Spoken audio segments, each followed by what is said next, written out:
Countdown for blast off.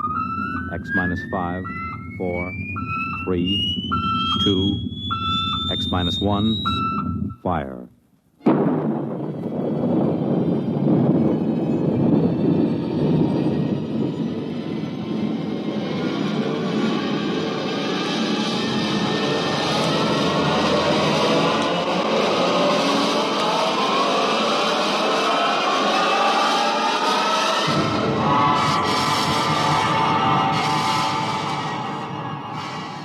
From the far horizons of the unknown come tales of new dimensions in time and space.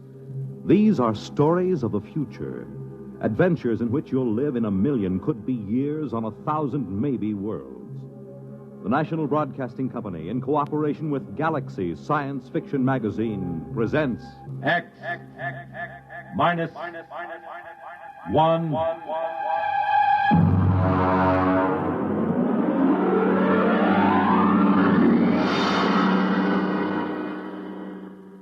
Tonight, Real Gone, starring Al Jasbo Collins, playing, of all things, Al Jasbo Collins.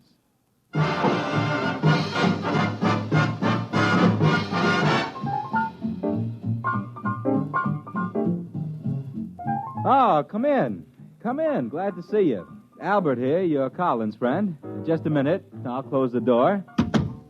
You know, when you run a disc jockey show, the song pluggers just seem to ooze through the grain of the wood. There. Well, we won't be bothered for a while. Have a seat. I'll take this record off the chair. Hound Dog. Exclusive to me. Sung by Helen Traubel with the Vienna State Symphony Orchestra, under the direction of Felix Weingartner. Now sit down. You do the writing for that Real Gone show on NBC, don't you? That X minus 1, with the rocket ships and the three-headed men from Mars and all that jazz. Well, that's why I asked you up. I ran into a little something. Just an idea, you know. I figured maybe you could English it up and use it. It's about a friend of mine, Ralph Therian. Did you ever hear of him? He's an artist. I don't mean records or a musician. I mean an artist, a sculptor. I ran into him during the war. He used to sit in the barracks making busts of the sergeants out of GI soap. And when they had him on KP, they couldn't trust him to peel potatoes. He'd end up doing caricatures of the captain and the lieutenants out of raw spuds. Man, he was the greatest. He got the whole company restricted for a week when we were stationed somewhere near Boston. It snowed, and he made a life-size statue out of snow and ice depicting the captain sitting in a howdah on the back of an elephant. The captain didn't mind so much, but the elephant happened to look like the regimental colonel, and he took a dim view of the entire affair. Ralph studied in France somewheres under the GI Bill of Rights, and I used to run into him once in a while on 57th Street. He's looking kind of hungry and desperate. Then one day, a couple of green weeks ago, I ran into him on Madison Avenue, and, man, he looked like he belonged. He had one of them Tyrolean chapeaux with the shaving brush stuck on one side, an important German loading coat, and he was carrying a snakeskin dispatch case. Al! Albert! Well, hello, Ralph, my friend. Well, you're looking great, Al. Hey, I like that beard. Thanks. Kind of gives your face the Mount Rushmore quality. It's generally admired, my friend, but what brings you over here on this street of dreams? I was under the impression an artist was immediately downgraded 3 degrees of integrity when he set foot on Madison Avenue. I was just up seeing a client. A client? You've given up the sculpting kick. Oh, no, I'm just working in a new medium. Well, you look real prosperous. How do you like the shoes? Oh, very dapper. Very dapper. I don't believe I've ever seen lizard skin huaraches before. Had them imported, made underwater by natives of Ecuador. Yeah. Takes about 3 hours to have them made, so they use about 12 natives per pair. Ralph, my friend, you give the general impression that you are loaded with loot. I am. There's money in art. Money. You've just got to get something new. Here, wait a minute. Let me open my case. Here, Al, take a look at this. What is that, an ice cube? Look inside. Now, man, that's real entrancing. What is it? That is a detailed copy of Rodin's The Kiss. Pretty sexy. How do you do it? Well, you see, I carve it from underneath the plastic block. Oh, it looks sort of solid to me. How do you get in? Well, look at the bottom. You see that little hole? Huh? I worked through there with my engraving instruments. Of course, this is just a sample. I've been doing originals mostly. What are the little cubes good for? Paperweights, I guess, huh? This is art, Albert, art. Do you know how much I get for one of these? Beats me. $5,000. Oh, that's a pretty stiff price for a paperweight. Well, you just don't understand, Al. This is the hottest thing since Picasso. I just sold 2 original compositions to Morgenstern. You know, the dealer from Philadelphia? For $25,000. 25? Wow. Uh-huh. Boy, I should have paid attention when Mama bought me that clay when I was a little boy. Well, it's about time the creative artist got a little bit of recognition. Recognition's not the point, man. At 25 G's, I wouldn't care if people walked past me in high noon. That's because you're not an artist. The money's secondary. Money is never secondary. Money is the primariest thing there is. Al, would you be interested in a fine original composition? Well, I'll make a special price for you, Albert. $4,000. No, Ralph, my friend. I keep my papers from blowing off my desk with my right foot and my left piled one on top of the other, and I find that quite adequate to the needs and aspirations. Al, the trouble with you is you've got no soul. The trouble with me is I have not got $4,000.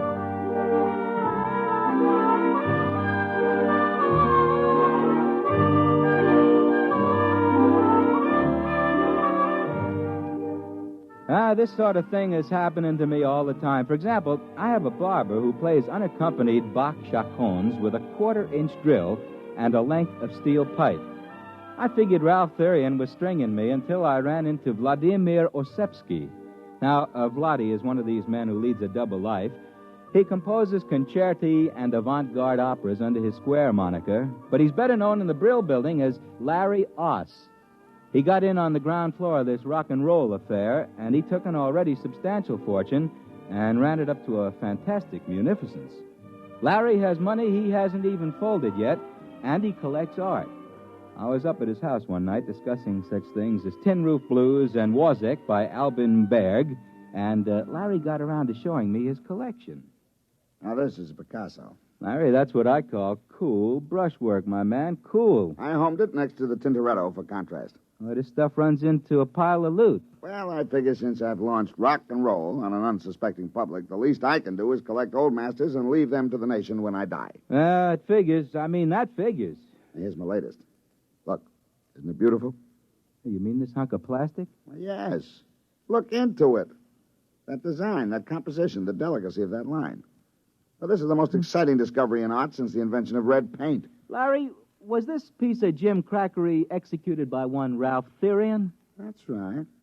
You know him? Mm-hmm. Remarkable talent. Remarkable. A genius. And how much did this stroke of genius cost you, if you don't mind my mentioning a crude thing like money? Not at all. Not at all. It was a steal. I got it from Morgenstern. Oh, I outfoxed him. I got it from him for only $30,000. Yeah, you outfoxed him, all right. Tell me something, Larry. What makes this worth $30,000?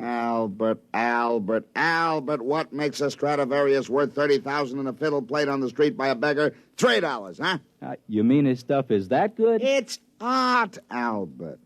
This is art. This is genius. To work with such delicacy and such control and such genius in so small a space. You see, that's it. This plastic block is how long? About 2 inches? About. And yet within this 2 inches is the majesty, the feeling of a sculpture 20, 30 feet high. This is an art which has not been known in the world since the painters of miniatures in the late Renaissance. Boy, then it's for real. For real. This is the gem of my collection. The Picasso, the Renoir, the Cézanne will, in time, fade into insignificance. This is a new art form. Brilliant. Brilliant. And now let me play a new record we're putting out. It's called I Love You, Baby, 'Cause Your Lower Lip Drags on the Ground. A real cool you-bangy beat.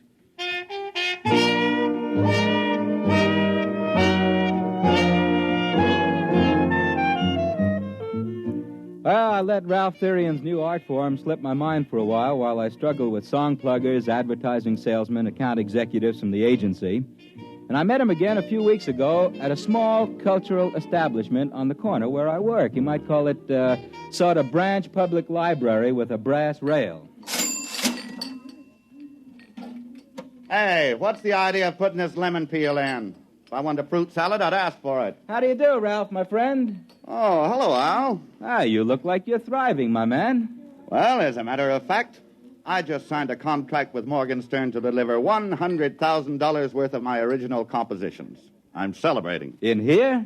Ah, man, this place is only fit for sweating out the downhill phase on a manic depressive psychosis. Oh, I'm just starting here. I intend to work my way up. Albert, be my guest.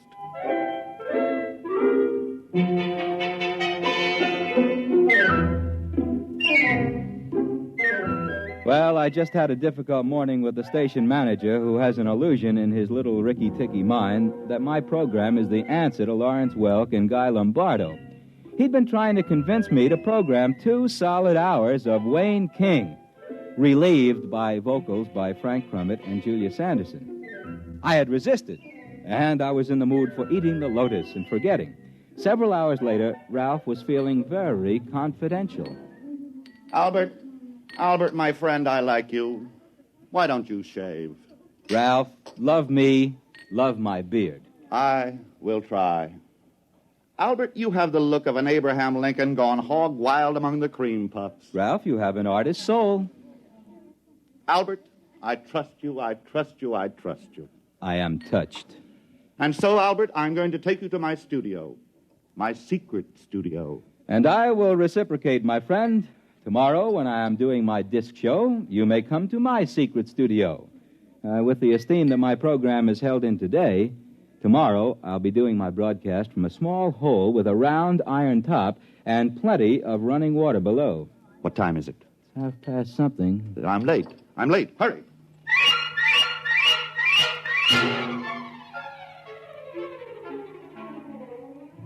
He took me to a loft somewhere down in the banana warehouse section. He had 3 locks on the door, and he opened them with 3 separate keys. I stepped inside and took a look around. The loft stretched a whole city block. The only thing that kept the New York Rangers from using it as a practice rink was the lack of ice. It was empty, except in one corner of the room there was a mess of machinery. Looked as if someone had eviscerated a television set and left it to die of shock. There was a weaselly-looking little man in a shiny blue suit standing in the middle of the floor tapping his foot. Syrian, I've been waiting for half an hour. Where have you been? Now, take it easy, Burson. Take it easy. Plenty of time. I've told you the active life of the catalyst is only... Who's this? This is my friend Al. Al Collins. Well, who is he? And what is he doing here? I've told you we must have no one here. Now, he's my friend. I trust him. Oh, I suppose you've told him all about it. Yes, I have. Have you got the stuff? Certainly I have. 3 ampules, but it won't last. You've got to hurry. Roll up your sleeves. Oh, now, just a minute, both of you gentlemen. If I've been brought down here to witness the inoculation of a little happy juice into somebody's arm, I'm leaving. I have no desire to tangle with the Federal Narcotics Bureau. Now, Albert, do I look like I'm taking narcotics? I wouldn't swear to it. You don't understand. In those little glass bottles is a secret of $100,000. And I'm going to show you how I do it. First, we take a plastic cube out of my pocket. So. We put it down on the grid in the middle of the floor. So. Now, if you will kindly step to the outside of the white line painted on the floor. Back there. Go ahead. Now, Mr. Burson, we'll turn on the machinery. Now, I take this vial of catalyst, thus, and pour it over the plastic block. So. Now, we wait.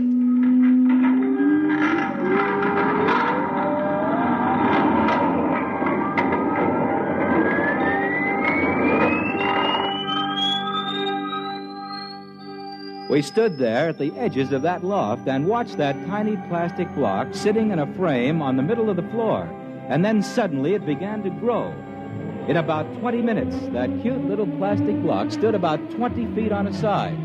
It almost touched the skylight, and there was about a foot of clearance on each wall. See, the long organic chain of molecules in the plastic is infinitely expandable under the right conditions. Is that a fact? By applying the right voltages in series, we can expand the cube to about this size. But there's an outside limit due to the cohesive charge on the molecules. Oh, naturally, of course. Those molecules do stick together. Well, it's the catalyst that does it. And I make that. I make the catalyst. Do you hear that, Therian? I make it. Now calm down, Burson. Without me, you just have a great big blob of plastic. I'm the one who turns it into money. You see, Albert, a cube this big is as soft as putty inside. Now, I take my pneumatic drill and I make a hole in the bottom. And then my tools, and I start to carve my pretty sculptures inside. Therian, I'm warning you. I won't take this kind of treatment for long. Now calm down, Burson. You're getting your 10% cut. 10%! 10%! Why, before I brought you this process, the only artwork you could get people to look at was mustaches on subway advertisements. Burson, that is the typical wailing of the non-creative technician. Envy, pure envy for genius. Now look out. I'm going under there and start work. I want 50%, Therian. 50%. That's only fair, isn't it? I put it to you, Mr. Collins. Just keep me out of it, gentlemen. Leave me out of it. I'm warning you, Therian. I'm warning you. Just get out of my way, grease monkey. Let an artist work.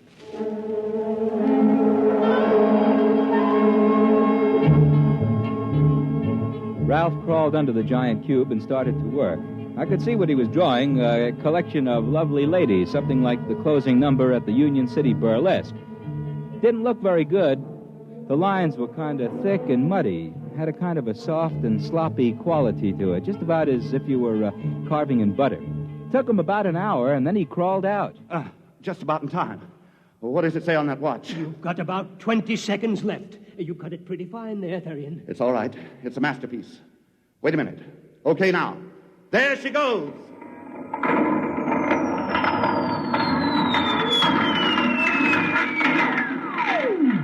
Well, now, what happened was that plastic cube that was blown up to about 20 feet on the side suddenly popped like a balloon with a cigarette stuck in it.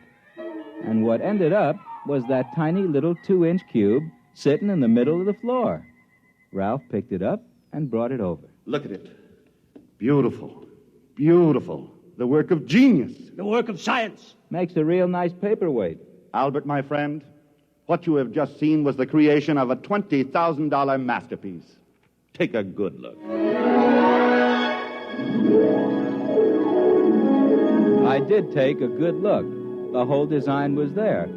But what had looked to me like kind of a muddy, buttery picture when it was 20 feet high was now sharp and beautiful and clear as a snowflake. I went back to the studio and demonstrated my independence by scheduling 2 solid hours of Dizzy Gillespie. The next day, I got a telephone call just before I went on the air. It was Ralph asking me to come over to the studio. Said it was important. So, after the show, I shook the last song plugger out of my lapels and headed down to Ralph Therian's loft. I found that fellow Burson walking up and down at the edge of the room, looking at his stopwatch nervously. They had another plastic cube blown up in the middle of the room, and Ralph was inside the cube working. They were having quite an argument. I know you got paid off today, Therian, $100,000. I know you got it, and I want my share, 50%. Don't bother me. I'm working. Hi, Ralph. Oh, hi there, Albert. Just a minute. Wait till I crawl out. I warned you. You can't say I didn't warn you. There'll be no more of the catalyst, no more. Listen to him, Al. That's why I asked you over. I wanted a witness, and you're the only one who knew all about it already. Oh, now look, gentlemen, I told you not to get me involved in this. Now listen. This little worm, this test tube termite, had the gall to threaten not to bring any more of that catalyst. But I warned you. I want my share of that 100,000. If you'll excuse me, I'll get back into that masterpiece. That catalyst is only good for 2.7 hours. Hand me the drill, will you, Burson? Here it is. What I warned you. Boy, this plastic is tough today. All right. Must be a lower grade. I warned him. He must have the money here somewhere. Yes, there must be somewhere. Bills. Your check stubs. What are you doing over there, Burson? Looking. Just looking. Well, if you're looking for that $100,000, you can stop. I've got it right here in my pocket. Now, don't bother me while I finish work. What? Therian, come out of there. Come out. I've got to finish just a little more. Come out, you don't understand. Come out. Get out of my way, Mr. Collins. With pleasure. Therian, hand me that money. Quick. Get out of my way, Burson. I'm working. But listen, you don't understand. The catalyst. Let go of me. Let go of me. The catalyst. I made it up half strength. Give me that money. Quick, the money.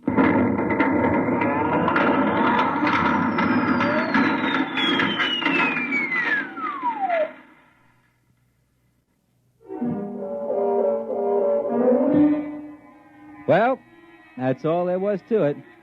I figured out that little fella from the plastic company figured he'd get himself a new sculptor when he made up that catalyst half strength. The two of them were in there when the roof fell in. The roof and the walls. Well, that's about all there is to it. Figured you might be able to use the story. I wrote a few notes on it. They're here somewhere, under the paperweight. Oh, would you like to see the paperweight? Little plastic cube about 2 inches. Look in there. Two fellers with their hands around each other's throat. Looks realistic, don't it? As if they were squeezing. Of course, this one's an improvement on the work Ralph Therian did.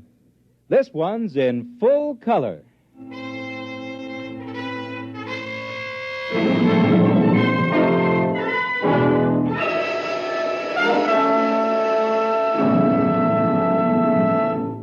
You have just heard X-1, presented by the National Broadcasting Company in cooperation with Galaxy Science Fiction Magazine, which this month features The Victim from Space. A time to sow, a time to reap, a time to live. All the Agathians agreed with this, but not when it came to a time to die. Galaxy Magazine, on your newsstand today.